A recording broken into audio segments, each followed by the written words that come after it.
आज ना हम ये बात करते हैं कि जो श्रमिक हमारे पास विकलांग होने के बाद आते हैं, उनको ईएसआईसी की तरफ से एक टेम्परेरी डिसेबलमेंट बेनिफिट यानी कि एक अस्थायी अपंगता हित लाभ मिलता है या मिलना चाहिए, है जी। ना?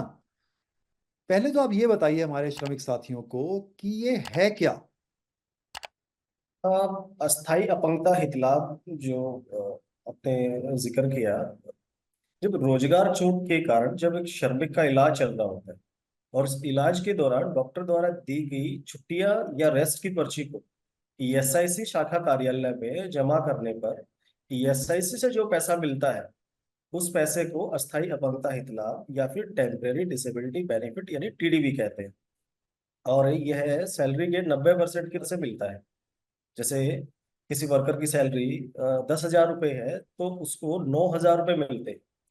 और जब तक आपका इलाज चलता है तब तक ये आपको मिलता रहता है। ऐसे श्रमिक जिनकी 21,000 रुपये से कम है और ईएसआईसी में पंजीकृत है, वो ज्वाइनिंग के पहले दिन से ही अस्थायी अपंगता हितलाभ के हकदार होते हैं। अच्छा, और जिनकी सैलरी 21,000 से ज्यादा हो तो 21,000 से ज्यादा सैलरी होने पर वो वर्कर ईएसआईसी में इसके हकदार नहीं होते, क्योंकि ईएसआई के दायरे से वो बाहर हो जाते हैं। अच्छा, तो मंजीत ये बताइए कि जो हम इतने सालों से काम कर रहे हैं जी। और इन सालों में हमने 7 ज्यादा विकलांग साथियों को कोई ना कोई सहायता दिलवाई है ईएसआईसी से, चाहे जी। वो इलाज की हो, चाहे वो मुआवजे की हो, उसमें से टीडीबी कितने लोगों को मिला है? देखिए, अब तक सेफ इन इंडिया द्वारा जनवरी 2024 तक 800 से ज्यादा श्रमिकों को अस्थायी अपंगता हितलाभ दिलवाने में मदद की गई है। एक वर्कर को लगभग 15 से 20 हजार रुपए का हितलाभ मिला है इसमें।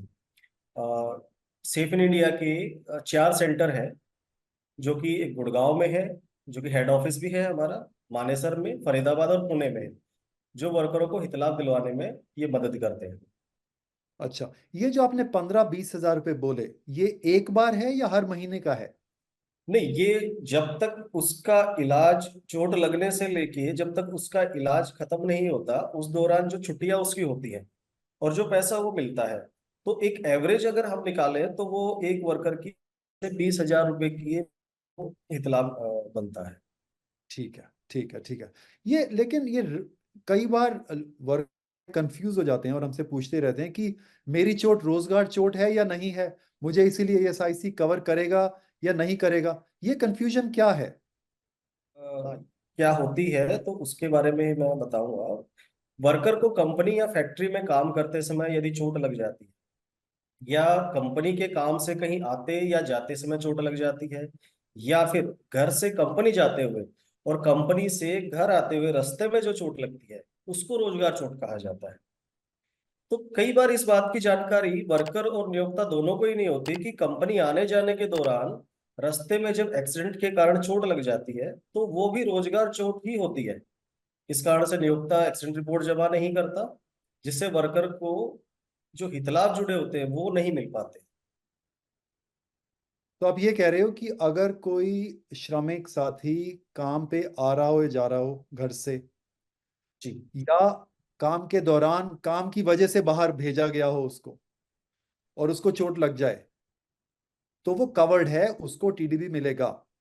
बिल्कुल मिलेगा। उस केस में नियोक्ता को एक्सीडेंट रिपोर्ट जमा करनी है 24 घंटे के अंदर, और इस बात की जानकारी नियोक्ता के द्वारा ईएसआई के जो शाखा कार्यालय में है अवगत कराना है उनको कि हमारा एक वर्कर था, वो कंपनी के बाहर गया था या फिर घर जा रहा था, उसको चोट लग गई, या फिर घर से कंपनी आ रहा था, उसको चोट लग गई। इसका बेनिफिट उसको मिलता है। जो रोजगार चोट से संबंधित जितने भी होते हैं वो उसको मिलते हैं। ठीक है। अब आपने एक्सीडेंट फॉर्म की बात करी, और हमारा एक्सपीरियंस है कि कई सारे कागज चाहिए होते हैं ये बेनिफिट लेने के लिए। और वो कागज सिर्फ टीडीबी के लिए नहीं चाहिए होते हैं, उसके बाद अगर वो वर्कर परमानेंटली डिसेबल्ड हो जाए, हमेशा के लिए विकलांग हो जाए, तो उन कागजों की जरूरत पड़ती है। पेंशन ईएसआईसी से बनवाने के लिए भी उसकी जरूरत पड़ जाती है, राइट? तो बिल्कुल। टीडीबी लेने के लिए कौन कौन से कागजों की, कौन कौन से दस्तावेजों की जरूरत पड़ती है?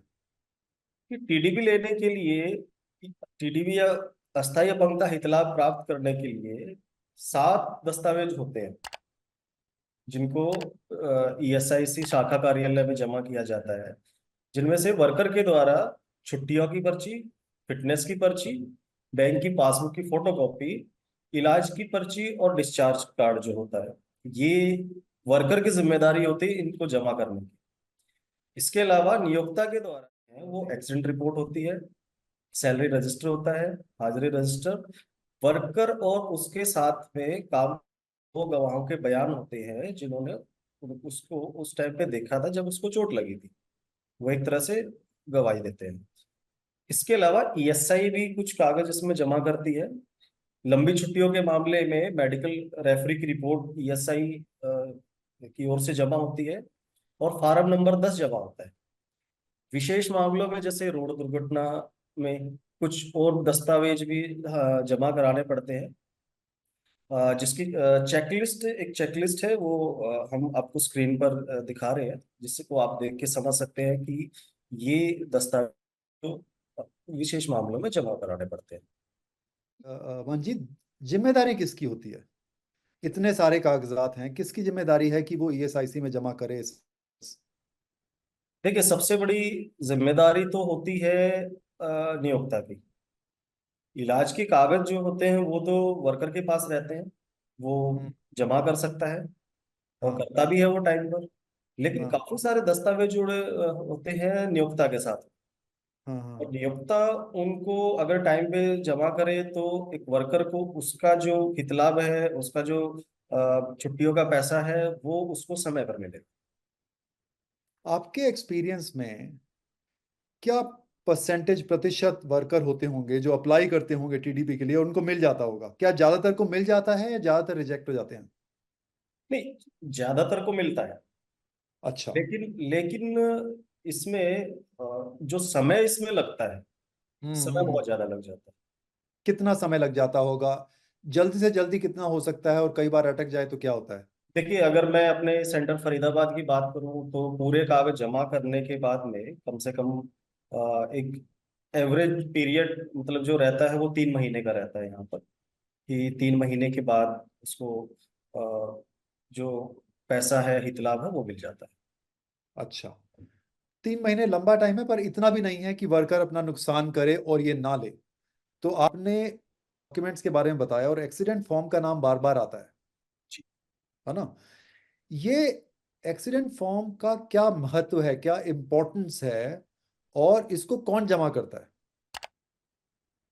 एक्सीडेंट रिपोर्ट भी इसको कहा जाता है, दुर्घटना रिपोर्ट भी, दुर्घटना फार्म भी, अलग अलग नामों से इसको पुकारते हैं। तो एक्सीडेंट रिपोर्ट जो होती है वो एक तरह की हम एफआईआर कह सकते हैं। इसके बिना अस्थायी अपंगता हितलाभ नहीं मिलता है। इससे ही पता चलता है कि वर्कर की जो चोट है वो रोजगार चोट है। इसको नियोक्ता के द्वारा जमा कराना होता है 24 घंटे के अंदर, ऑनलाइन ईएसआईसी में। जो ईएसआई, इस रिपोर्ट में कुछ जरूरी जानकारी नियोक्ता को भरनी होती है, जैसे वर्कर को चोट कहाँ लगी, वो जगह का पता, चोट कैसे लगी और कितनी लगी है, चोट लगने का समय क्या था और उसकी शिफ्ट का टाइम क्या था। साथ ही जैसा कि मैंने पहले भी बताया, इसमें 2 गवाहों की जानकारी एक्सीडेंट रिपोर्ट के अंदर दी जाती है। इस रिपोर्ट के ईएसआईसी के द्वारा पास होने पर ही अपंगता, अस्थायी अपंगता हितलाभ मिलता है। चाहिए। आई मीन, ऐसे कितने मालिक हैं, इतने कॉन्ट्रैक्टर हैं जो 24 घंटे के अंदर जमा कर देते होंगे? तो अगर ना जमा हो तो फिर क्या होगा?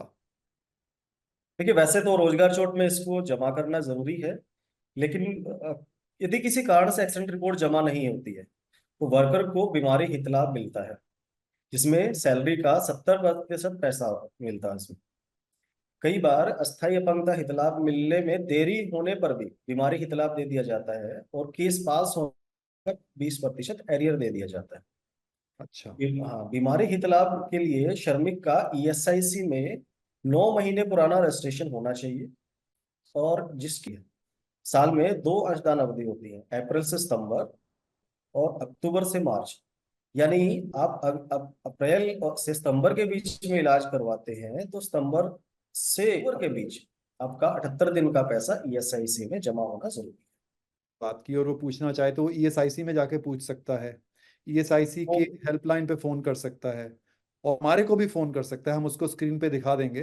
जो नंबर पे हमारे को व्हाट्सएप पे कांटेक्ट कर सकता है, फोन कर सकता है, इसके अलावा वर्कर कुछ कर सकता है?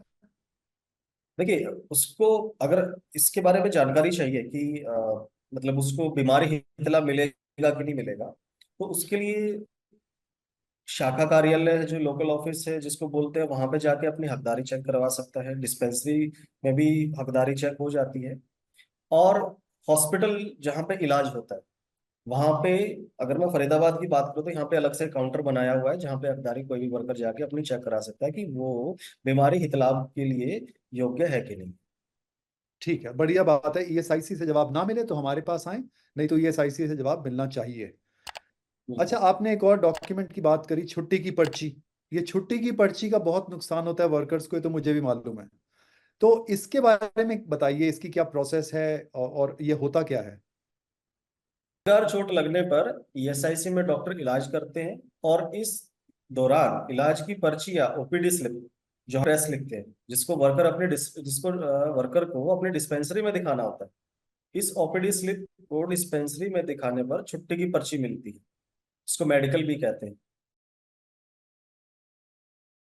मेडिकल कटवाने डिस्पेंसरी जा रही हैं तो इलाज की पर्ची साथ में जरूर दिखाएं, चाहे आपने पहला इलाज ईएसआईसी में करवाया हो या फिर प्राइवेट हॉस्पिटल में करवाया हो।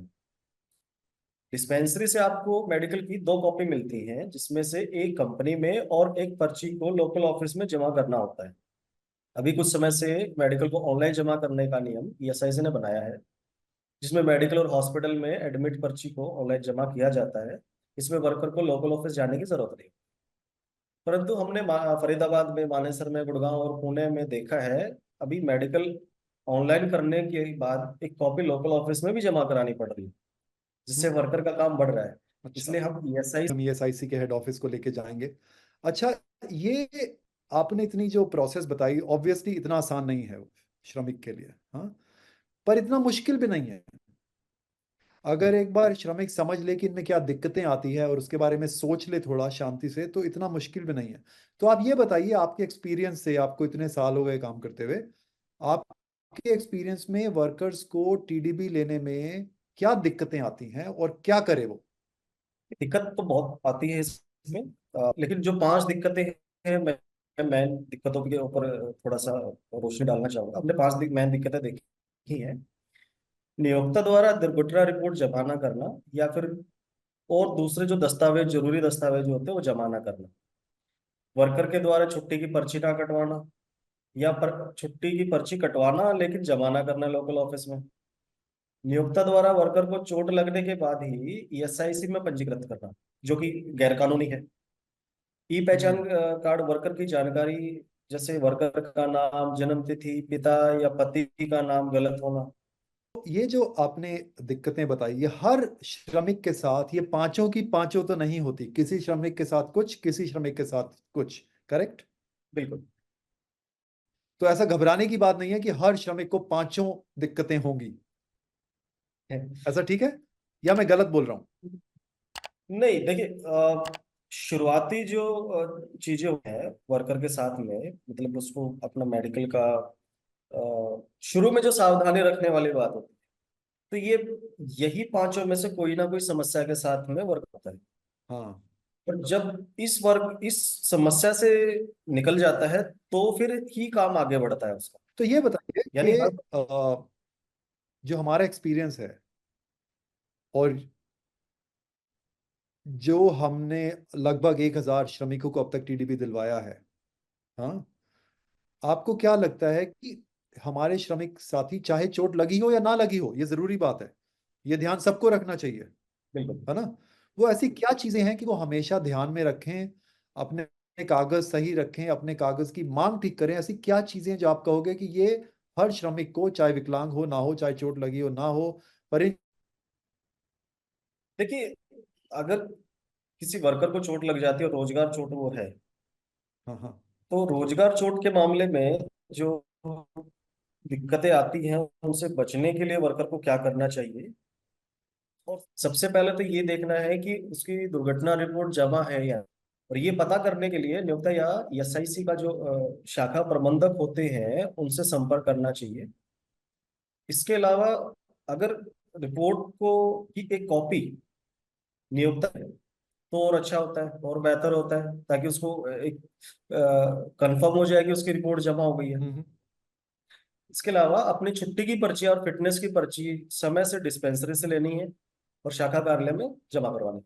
अपने नियोक्ता से कंपनी के ज्वाइनिंग के ई पहचान कार्ड मांगना है और नौकरी बदलने पर पुराना ही ई पहचान कार्ड करवाना है। ई पहचान कार्ड लेते समय अपनी सारी जानकारियों की बारीकी से जांच करनी है। लंबी छुट्टियों के मामले में मेडिकल शाखा कार्यालय से आरएम फार्म लेकर मेडिकल रेफरी से जांच करवानी। इन 5 चीजों में से मंजीत 3 चीजें या 2 चीजें ऐसी हैं जो हर वर्कर के लिए हैं, जैसे ई पहचान कार्ड। अब ई पहचान कार्ड तो हर वर्कर के पास होना चाहिए। जो वर्कर किसी भी जगह काम कर रहा हो जहां पर 10 से ज्यादा लोग हैं, वो ईएसआईसी में रजिस्टर्ड होना चाहिए। और ज्वाइन करने के पहले दिन ही उसको ई पहचान कार्ड मिल जाना चाहिए। करेक्ट। लेकिन हमारा एक्सपीरियंस क्या है इसमें, क्या सबको मिलता है? क्या एक्सपीरियंस है हमारा? नहीं, सबको नहीं मिलता है। पहली बात तो नियोक्ता जो होता है वो वर्कर को कुछ टाइम तक काम करवा के देखता है कि कुछ टाइम तक वर्कर काम करे, महीना 2 महीना, उसके बाद उसका ईएसआई में रजिस्ट्रेशन करे। या फिर उसका ईएसआईसी में रजिस्ट्रेशन किया ही नहीं जाता है। कई वर्करों का तो हमने ये देखा 2-2 3-3 4-4 साल हो जाते हैं, लेकिन उनको ई पहचान कार्ड जब दिया जाता है जब उनको किसी तरह की बीमारी हो जाती है या फिर चोट लग जाती है। और खासकर रोजगार चोट के मामले में इस तरह की लेट ईएसआई कार्ड दिया जाता है। तो हमारा एक्सपीरियंस ये कहता है कि वर्कर, पहली बात तो वर्कर खुद ही नहीं मांगना चाहता कई बार। उसको ना तो इतना पता होता है कि मुझे ई पहचान कार्ड यहाँ से मिलेगा या फिर ये मुझे ले लेना चाहिए। तो इस केस में वर्कर नहीं मांग पाता है। लेकिन नियोक्ता की जिम्मेदारी बनती है कि वो उसको ई पहचान कार्ड दे, पहले ही दे, लेकिन वो भी नहीं देता है। तो ये जो वर्कर ई पहचान कार्ड जिसको मिल नहीं रहा है कई वक्त तक, कई बार एक्सीडेंट के बाद तक, और हमारे ख्याल में जो 7,000 वर्कर जिनकी हमने हेल्प करी है, 2/3 को ई पहचान कार्ड एक्सीडेंट के बाद मिला, 5,000 से ज्यादा वर्कर्स को। जी तो बिल्कुल। इसका मतलब ज्यादातर जो वर्कर हमारे पास आ रहे हैं उनके पास ये कार्ड बाद में मिल रहा है। इसकी वजह से उनको चाहे टीडीबी हो, चाहे सेहत का कोई काम हो, चाहे परमानेंट डिसेबिलिटी की पेंशन हो, क्या दिक्कतें आती हैं इस डिले की वजह से कि कार्ड पहले नहीं मिला या रजिस्ट्रेशन पहले नहीं हुई? देखिए, अगर हम इलाज की बात करें तो अगर उसको ई पहचान कार्ड लेट मिला है, यानी जैसे आज ही बीमार हुआ और आज ही उसको ई पहचान मिला है, तो उसका इलाज तो ईएसआई करेगी। लेकिन वो जो बीमारी हितला मिलना चाहिए वो नहीं मिल पाएगा, जिसमें हम्म। हमने एक बात रखी थी कि 9 महीने पुराना ईएसआई कार्ड होना चाहिए। बिल्कुल। वो उसको हितलाभ नहीं मिल पाएगा। और रोजगार चोट के मामले में ज्यादातर ये होता है कि जब वर्कर को चोट लग जाती है और ईएसआई कार्ड उसका उसको दिया जाता है, तो चोट लगने के 1 दिन या 2 दिन के बाद उसको ईएसआई कार्ड मिलता है। तो उस दौरान का इमरजेंसी में ईएसआई में इलाज नहीं हो पाता। हम्म। या तो वो प्राइवेट हॉस्पिटल में इलाज कराता है या फिर वो गवर्नमेंट हॉस्पिटल में इलाज कराता है, हम्म। जिस कारण से उसको हित लाभ मिलने में भी परेशानी आती है, क्योंकि ईएसआई हमेशा ये जांच करती है जिस वर्कर को चोट लगी है, तो उस वर्कर को चोट लगने के तुरंत बाद एक अस्पताल में दाखिल करवाना होता है। हम्म। लेकिन कई बार ना तो ईएसआई कार्ड ना होने की वजह से या फिर नियोक्ता की कंपनी में ना होने की वजह से उस वर्कर को देरी के साथ में हॉस्पिटल में एडमिट किया जाता है, जिससे उसके इलाज में देरी होती है। सही बात है, और ये बात गैर कानूनी है, क्या मैं ठीक कह रहा हूँ? जी बिल्कुल। तो ये बात। इम्पोर्टेंट बात है हमारे साथियों के लिए। और अभी जो रिवाड़ी में एक्सीडेंट हुआ जिसमें 60 वर्कर्स जल गए बुरी तरीके से, और मेरे ख्याल आज तक 18 वर्कर्स की डेथ हो चुकी है, उसमें से एक भी जला हुआ वर्कर ईएसआईसी हॉस्पिटल नहीं गया। हाँ। सबके सब प्राइवेट हॉस्पिटल में गए, और जब जिनसे हमने बात करी उनको ईएसआईसी कार्ड के बारे में मालूम ही नहीं था। तो मेरा मेरा जो यहाँ पर मैसेज है वर्कर्स के लिए वो ये, कि जिस दिन आप एक काम को ज्वाइन करें उस दिन पूछें आपका ईएसआईसी का पैसा कट रहा है कि नहीं कट रहा है। कट रहा है तो आपको सैलरी स्लिप पे नजर आना चाहिए, नहीं कट रहा है तो काटने के लिए बोलें। अगर, क्योंकि आपको ईएसआईसी के बेनिफिट नहीं मिलेंगे अगर आप नहीं कटवाओगे पैसा। और दूसरा, उसी दिन ई पहचान कार्ड मांगें। और अगर नहीं मिल रहा है तो ये आपके ऊपर है, श्रमिकों के ऊपर है कि कहाँ जाके क्यों बोलें, पर ये उनका हक है। मंजीत, ये मैं ठीक कह रहा हूँ कि मैंने कुछ गलत बोला इसमें? नहीं, ये आपने बिल्कुल सही बोला है। और वर्कर को पहले ही दिन, ज्वाइनिंग के पहले ही दिन उसके हाथ में ईएसआईसी कार्ड उसको मिलना चाहिए। और अगर ईएसआई कार्ड उसको पहले ही दिन नहीं मिल रहा है तो ऐसा है कि पास के जो शाखा कार्यालय है वहां पे जाए, और वहां के जो मैनेजर साहब होते हैं उनसे बात करें, उनको बताएं अपनी समस्या कि श्रीमान, मेरा ईएसआई कार्ड या ई पहचान कार्ड मुझे नहीं दिया गया है, कृपया करके मुझे मेरा ई पहचान कार्ड दिलवाया जाए। तो ये एसआई की जिम्मेदारी बनती है कि वर्कर को वो उसका ई पहचान कार्ड दिलवाए। सही बात है। अच्छा, एक्सीडेंट फॉर्म में आप कॉपी एक रख लें। क्या एक्सीडेंट फॉर्म पे वर्कर को खुद साइन करने की जरूरत होती है? नहीं, एक्सीडेंट फॉर्म में वर्कर को खुद साइन करने की जरूरत नहीं होती है। एक्सीडेंट फॉर्म की कॉपी रखने से मेरा जो अभिप्राय है वो ये है कि वर्कर के हाथ में जब एक्सीडेंट फॉर्म होता है तो वो उसमें किसी प्रकार की जो गलती है वो देख सकता है, अपने शिफ्ट का टाइम चेक कर सकता है, कितने बजे चोट लगी है वो चेक कर सकता है। और साथ में एक तरह से वो इंश्योर हो जाता है कि हाँ, उसकी एक्सीडेंट रिपोर्ट जमा है। ठीक ठीक। अच्छा, आपने पहले भी बताया कितना लगता है, लेकिन दोबारा बताइए कि टीडीबी लेने में कितने दिन लग जाते हैं आमतौर पे? जीडीपी लेने में एवरेज की अगर हम बात करें तो इसमें करीब 4 से 5 महीने लगते हैं। लगते हैं। ठीक है। अच्छा, और अगर उसको वक्त पे ये लाभ ना मिले तो फिर वो क्या करे? देखिए, अगर वक्त पर उसको ये हित लाभ नहीं मिलता है तो सबसे पहले शाखा कार्यालय में शाखा प्रबंधक से मिलकर उनको लिखित में आवेदन देना चाहिए, और इसकी एक रिसीविंग लेनी चाहिए। हम्म। इसके अलावा ईएसआईसी की ओर से महीने के दूसरे शुक्रवार को शाखा कार्यालय और दूसरे बुधवार को क्षेत्रीय कार्यालय या उप क्षेत्रीय कार्यालय, यानी आरओ और एसआरओ, इनमें सुविधा समागम का आयोजन किया जाता है। वहां पर जाकर वर्कर अपनी समस्या अधिकारियों के सामने रख सकते हैं। इसके अलावा भारत सरकार के सीपी ग्राम पोर्टल पर कंप्लेंट की जा सकती है। इस साथ में सेफ इन इंडिया के सेंटर पर आकर आप इसके बारे में और अधिक जानकारी प्राप्त कर सकते हैं। पहले खुद शाखा प्रबंधक से बात करें, वहां पर शाखा सुविधा समागम अटेंड करें। इसके साथ में ही आरओ और एसआरओ में जो सुविधा समागम होती है और दूसरे बुधवार को, उसको अटेंड करें। ठीक है। अच्छा, इस डिस्कशन में, इस बातचीत में हमने कई तरह के बेनिफिट की बात कर दी जो शायद सब श्रमिकों को समझ ना आए जी। या मालूम ना हो। एक तो हमने टीडीबी की बात करी, हाँ, अपंगता हित लाभ। दूसरे हमने पीडीबी की बात करी जो कि स्थायी अपंगता हित लाभ हो गया। और हमने सिकनेस लीव की भी बात कर दी जो बीमारी है के कनेक्शन में है। इन तीनों चीजों में क्या कनेक्शन, क्या है, क्या फर्क है, कैसे तीनों? क्या एक वर्कर को तीनों मिलेंगे या सिर्फ एक मिलेगा? क्या है इस बात का मतलब? देखिए, एक वर्कर को जब रोजगार चोट लगती है तो उसको मेडिकल शाखा कार्यालय में जमा होने के बाद उसको 90% की दर से मेडिकल का पैसा मिलता है। इलाज करवाने के बाद भी अगर अपंगता बनी रहती है तो स्थायी अपंगता हित लाभ मिलने के बाद ईएसआई से मेडिकल बोर्ड होता है, जिसमें पता चलता है कि वर्कर को कितने प्रतिशत चोट लगी है, और हाँ। इसके आधार पर वर्कर को पेंशन या पीडीबी या स्थायी अपंगता हित लाभ मिलेगा, ये पता चलता है। हम्म। तो पीडीबी जो होता है वो स्थायी अपंगता हित लाभ होता है जो वर्कर को जीवन भर मिलता है हम्म। ईएसआईसी की ओर से। और इसका एक प्रतिशत होता है।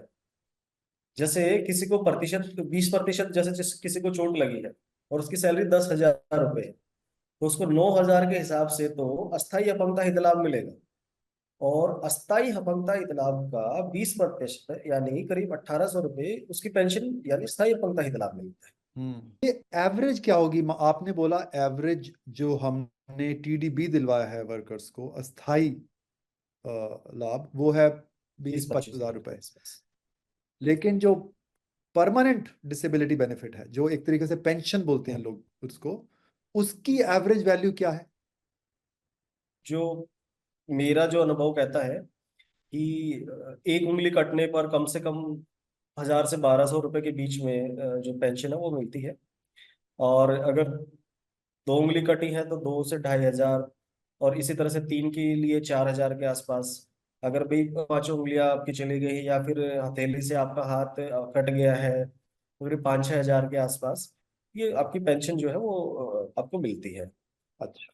इसमें एक योगदान सैलरी का भी होता है कि वर्कर की जो सैलरी होती है उसके हिसाब से ही, उसी के परसेंटेज के हिसाब से ही ये पेंशन मिलती है।